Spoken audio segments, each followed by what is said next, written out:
బంగారం ఎవరు కొనవద్దు అని మోడీ ఇచ్చిన పిలుపుకు ఒక పక్కన వ్యాపార రంగం, మరొక పక్కన వ్యాపారంలో పనిచేసే వారి నిరుద్యోగ సమస్యలు దారుణంగా ఉన్నాయి. బంగారం కొనవద్దు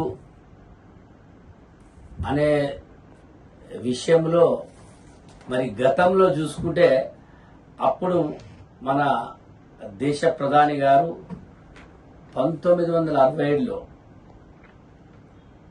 ఆమె ఇచ్చింది ఏమనంటే, don't buy gold, Indira tells people. Indira Gandhi ఆ రోజులో ఇచ్చింది, బంగారాన్ని మీరు ఎక్కువ కొనవద్దు. దీని ద్వారా ఏమైందంటే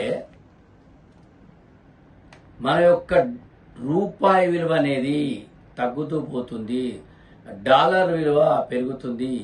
ఎక్కువ బంగారాన్ని దిగుమతి చేయొద్దు అని మాత్రమే చెప్పడం జరిగింది. కానీ ప్రజలు మీరు ఎవరైతే ఉన్నారో మీరు బంగారం కొనకండి, పెళ్లిళ్ళలో చేసుకోకండి నేను మాత్రం చెప్పలేదు.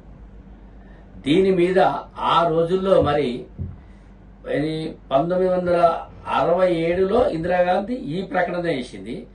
68లో దీని మీద ఒక కమిటీ వేసి ఏదైతే దిగుమతులు చేస్తున్నారో దిగుమతులకు అప్పుడు డ్యూటీస్ కూడా పెంచడం జరిగింది. మళ్ళీ 2012-13లో ఫైనాన్స్ మినిస్టర్ చిదంబరం గారు కూడా దీని మీదనే వారు కూడా క్లియర్ గా చెప్పడం జరిగింది, బంగారం ఎక్కువ దిగుమతి చేసుకోకండి. బంగారం దిగుమతి చేసినప్పుడు మన రూపాయి విలువ తగ్గుతుంది, డాలర్ల విలువలు పెరుగుతున్నాయి. దానివల్ల ఆర్థిక మాన్యం, ఆర్థిక ఇబ్బందులు రావడానికి తలెత్తే అవకాశాలు ఉంటాయి. ఆ రోజుల్లో అప్పుడున్న పరిస్థితుల్లో వారిచ్చిన ప్రకటన వారిచ్చినది. ఇప్పుడు ఇండియా ప్రపంచంలోనే మరి ఇండియా టాప్ 10లో ఉంది. 5వ దేశంగా మరి ఇండియా గుర్తింపబడ్డది మోడీ గారి ప్రభుత్వంలో అని చెప్పడము ఎంత గొప్పగా చెప్తున్నారో. ఈ రోజు లాస్ట్కు బంగారాన్ని కొనకండి అనే పరిస్థితిలో కేంద్ర ప్రభుత్వం మోడీ గారు చెప్పిందంటే దేశం ఎట్టిపోతున్నట్టు. దేశానికి ఎంత ఆర్థిక ఇబ్బందులుంటే ఈ మాట ఆయన అన్నాడనేది మనం ఒకసారి దయచేసి గ్రహించాలి.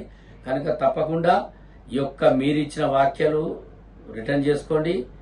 గతంలో ఇందిరాగాంధీ దీనివల్ల జరుగుతుందని అప్పుడే చెప్పింది ఆ మా తల్లి. కనుక దీన్ని కాంగ్రెస్ పార్టీ తరఫున వారి యొక్క వాక్యాలను మేము ఖండిస్తున్నాం.